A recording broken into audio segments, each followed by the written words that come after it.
uspešno okupljanje u ovoj sezoni. Pred nama danas utakmica 32. kola VB Lige Bosne i Hercegovine, fudbalski klub Željezničar, fudbalski klub Velež.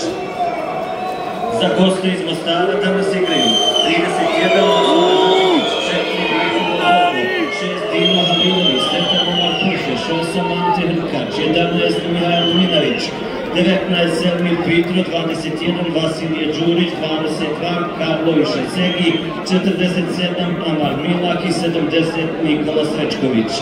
Na klupi Tarik Kalić, Tarik Šikalo, Nermin Haskić, Nikola Savić, Ivan Šarić, Klemen Štur, Mejdo Vehapović, Haris Jogunović, Kenan Đuliman, Tino Blaž Lauš, Magi Bešić.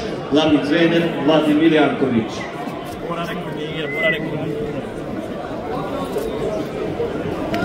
Za fudbalski klub Željezničar danas igraju 13 Vedad Muftić, 3 Stefan Radinović, 4 Nemanja Capnić, 7 Sulejman Krpić, 8 Dan Lagumđija, 9 Filip Dangović, 10 Mađid Šošić, 19 Mustafa Šukilović, 22 Abdulmali Halđaber, 23 Aleksandar Boljević i 24 Marin Galić.